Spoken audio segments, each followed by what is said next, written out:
ತುಂಬಾ ಜನ ಕೇಳ್ತಾ ಇದಾರೆ ನೀವು ವಿನ್ ಆಗ್ಬೇಕಿತ್ತು ಅಂತ.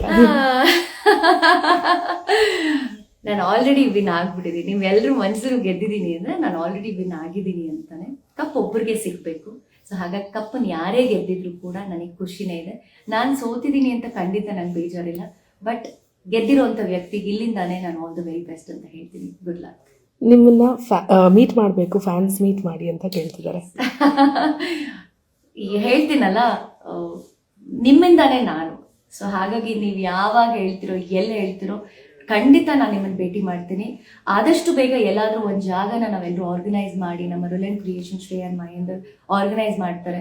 ನಿಮಗೆ ಏನೇ ನನ್ನ ಜೊತೆ ಮಾತಾಡಬೇಕು ಅಂತಿದ್ದೀವಿ, ಯಾಕೆಂದರೆ ಗೊತ್ತೋ ಗೊತ್ತಿಲ್ಲದೇನೋ ಅಥವಾ ನಮಗೆ ಕಣ್ಣು ಕಾಣದೆ ನೀವು ನಮಗೆ ವೋಟ್ ಮಾಡಲು ಉಳಿಸ್ಕೊಂಡಿದ್ದೀರ ಅಂತ ಆದಾಗ, ಅಷ್ಟು ದಿನ ನಾನು ಜರ್ನಿ ಮಾಡಿದ್ದೆ ಅಂದರೆ ನಿಮ್ಮ ಪಾತ್ರ ನಿಜವಾಗ್ಲೂ ಗ್ರೇಟ್. ಹಾಗಾಗಿ ನಿಮ್ಮನ್ನು ಭೇಟಿ ಮಾಡುವಂಥ ಆತುರ ನಾನು ನಿಮ್ಮ Ashwini. Thank you so much. ನಾನೀಗ ನಿಮ್ಮ ಮುಂದೆ ಬಂದಿರೋದು ಇಷ್ಟು ಹೇಳೋದಕ್ಕಷ್ಟೇ. ನನ್ನನ್ನು ಬಿಗ್ ಬಾಸ್ ಮನೆಯಲ್ಲಿ ಇಷ್ಟು ದಿನ ವೋಟ್ ಮಾಡಿ, ಸಪೋರ್ಟ್ ಮಾಡಿ, ಇಷ್ಟು ಪ್ರೀತಿ ಕೊಟ್ಟು ನನ್ನ ಉಳಿಸ್ಕೊಂಡಿದ್ದೀರಾ ಅಂತಾದಾಗ ನಾನು ಹೇಗೆ ನಿಮಗೆ ಥ್ಯಾಂಕ್ಸ್ ಹೇಳದೆ ಹೋಗೋದಕ್ಕಾಗುತ್ತೆ. ನಿಮ್ಮೆಲ್ರಿಗೂ ಗೊತ್ತಿದೆ ಫಿನಾಲೆ ಒತ್ತಡ ಅಷ್ಟೇ ಇತ್ತು ಅಂತ. ಹಾಗಾಗಿ ಫಿನಾಲೆ ಮುಗಿದ ತಕ್ಷಣ ನನ್ನ ಕುಟುಂಬದ ಜೊತೆ ಸೇರ್ಕೋಬೇಕು ಅಂತ, ಒಂದಷ್ಟು ಕಾಲ ಕಳಿಬೇಕು ಅಂತ ನಾನು ಹೊರಟೋದೆ. ಖಂಡಿತವಾಗ್ಲೂ ಸೈಲೆಂಟಾಗಿ ಹೋದೆ ಅಂದ ಮಾತ್ರಕ್ಕೆ ವೈಲೆಂಟಾಗಿ ವಾಪಸ್ ಬರಲ್ಲ ಅಂತಲ್ಲ, ವೈಲೆಂಟಾಗಿ ವಾಪಸ್ ಬಂದಿದ್ದೀನಿ. ಇನ್ನೇನು ಒಂದಷ್ಟು ಇಂಟರ್ವ್ಯೂಸ್ ಕೊಡ್ತೀನಿ, ನಿಮ್ಮ ಮುಂದೆ ಬರ್ತೀನಿ, ನಿಮ್ಮೆಲ್ಲರ ಜೊತೆ ಇಂಟ್ರಾಕ್ಟ್ ಮಾಡ್ತೀನಿ. ಬಟ್ ಬಿಫೋರ್ ದ್ಯಾಟ್ ನನ್ನನ್ನು ಬಿಗ್ ಬಾಸ್ ಮನೆಯಲ್ಲಿ ವೋಟ್ ಮಾಡಿ ಉಳಿಸ್ಕೊಂಡಂತಹ ಪ್ರತಿಯೊಬ್ಬರಿಗೂ ಕೂಡ ನಾನು ಇಲ್ಲಿಂದಾನೆ ಥ್ಯಾಂಕ್ಸ್ ಅಂತ ಹೇಳೋಕೆ ಇಷ್ಟಪಡ್ತೀನಿ. ಆ್ಯಂಡ್ ಆಲ್ಸೋ ನನ್ನ ಕರ್ನಾಟಕ ರಕ್ಷಣಾ ವೇದಿಕೆ, ನನ್ನ ಕುಟುಂಬದ ಗುರುಗಳಾದಂತಹ ಅಣ್ಣ ಟಿ ಎ ನಾರಾಯಣ್ ಗೌಡ್ರು ಮತ್ತು ಇಡೀ ನನ್ನ ಕರವೇ ಕುಟುಂಬದ ಸಹೋದರ ಸಹೋದರಿ ಎಲ್ರಿಗೂ ತುಂಬ ತುಂಬ ತುಂಬ ಥ್ಯಾಂಕ್ಸ್. ಆ್ಯಂಡ್ ಆಲ್ಸೋ ಸುದೀಪ್ ಅಣ್ಣ, ನಾನು ಹೇಳ್ದಾಗೆ ಬಿಗ್ ಬಾಸ್ ಮನೆಯಲ್ಲಿ ನಮಗೆ ಕಣ್ಣು ಕಾಣದೇ ಇರೋ ದೇವರು ಅಂತಂದರೆ, ಬಿಗ್ ಬಾಸ್ ಕಣ್ಣು ಕಾಣೋ ದೇವರು ಅಂತಂದರೆ ಅದು ಸುದೀಪ್ ಅಣ್ಣ. ನಾನು ನಿಮ್ಮನ್ನು ಗುರುಗಳು ಅಂತಲೇ ತೊಗೊಂಡಿದ್ದೀನಿ, ಯಾಕೆಂದರೆ ನಮ್ಮ ತಪ್ಪನ್ನ ನೀವು ತಿದ್ದುತ್ತಾ ಇದ್ರಿ. ಥ್ಯಾಂಕ್ ಯು ಅಣ್ಣ. ನಿಮ್ಮ ತಪ್ಪುಗಳನ್ನ ತಿದ್ದಿದ್ದಕ್ಕೆ ನಾನು ಅಲ್ಲಿ ಫಿನಾಲೆವರೆಗೂ ಬರೋದಕ್ಕೆ ಸಾಧ್ಯ ಆಯಿತು. Love you and thank you so much ಸುದೀಪಣ್ಣ.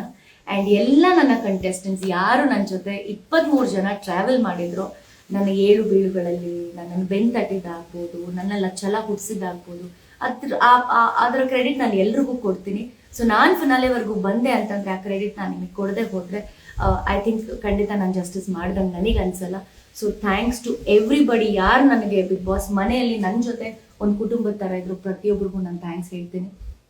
ಹಾಗೆ ಎಸ್, ನನ್ನನ್ನು ಬಿಗ್ ಬಾಸ್ ಮನೆಯಲ್ಲಿ ನಾನು ಮಾಡ್ತಾ ಇದ್ದಂಥ ಪ್ರತಿಯೊಂದು ನನ್ನ ಮಾತಾಗ್ಬೋದು, ನನ್ನ ವಿಡಿಯೋಸ್ ಆಗ್ಬೋದು, ನಾನು ಏನೇ ಮಾಡಿದ್ರು ಒಂದು ಟಾಸ್ಕ್ ಆಗ್ಬೋದು, ನನ್ನನ್ನು ನಿಮ್ಮ ಹತ್ರಕ್ಕೆ ಅಷ್ಟೇ ಚಂದವಾಗಿ ನನ್ನ ವ್ಯಕ್ತಿತ್ವವನ್ನು ನಿಮ್ಮ ಹತ್ರ ಇಡ್ತಾ ಇದ್ದಿದ್ದು ರಿಲಯನ್ಸ್ ಕ್ರಿಯೇಷನ್ಸ್ ಶ್ರೇಯ ಮತ್ತು ಮಹೇಂದರ್ ಅವ್ರಿಗೆ ನಾನು ಎಷ್ಟು ಥ್ಯಾಂಕ್ಸ್ ಹೇಳಿದ್ರು ಸಾಕಾಗಲ್ಲ.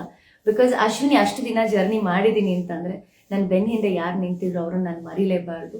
ಸೊ ಡೆಫಿನೆಟ್ಲಿ ನನ್ನ ಬೆನ್ನ ಹಿಂದೆ ಶ್ರೇಯ ಆ್ಯಂಡ್ ಮಹೇಂದರ್ ಖಂಡಿತ ಇದ್ರು, ಆ್ಯಂಡ್ ನನ್ನ ಫ್ಯಾಮಿಲಿ ಇತ್ತು. ಹಾಗಾಗಿ ನಾನು ಯಾವತ್ತೂ ಕೂಡ ಅವರನ್ನು ಮರೆಯೋದಿಲ್ಲ. And I trust them. ಇವತ್ತಿಗೂ ಈ ಕ್ಷಣಕ್ಕೂ ಅವ್ರಿಗೆ ಅವ್ರು ನನಗೆ ಮಾತು ಕೊಟ್ಟಿದ್ರು, ಬಟ್ ಆ ಮಾತನ್ನು ಅವ್ರು ಉಳಿಸ್ಕೊಂಡಿದ್ದಾರೆ, ನನ್ನ ವ್ಯಕ್ತಿತ್ವನ ಎತ್ತಿ ಹಿಡಿದಿದ್ದಾರೆ. So thanks to them. And ಇಡೀ ಕರ್ನಾಟಕ ಜನತೆ ನನ್ನನ್ನು ವೋಟ್ ಮಾಡಿ ಸಪೋರ್ಟ್ ಮಾಡಿ ನೀವು ಅಲ್ಲಿ ತನಕ ನನ್ನನ್ನು ಕರ್ಕೊಂಡು ಬಂದಿದ್ದೀರಾ ಅಂದರೆ ನಾನು ಆಲ್ರೆಡಿ ಗೆದ್ದಿದ್ದೀನಿ ಅಂತಲೇ ಅರ್ಥ. ನಿಮ್ಮ ಮನಸ್ಸಲ್ಲಿ ಒಂದಿಷ್ಟು ಜಾಗ ನನಗೆ ಕೊಟ್ಟಿದ್ದೀರಾ ಅಂದರೆ I am very happy. Thank you. Lots of love.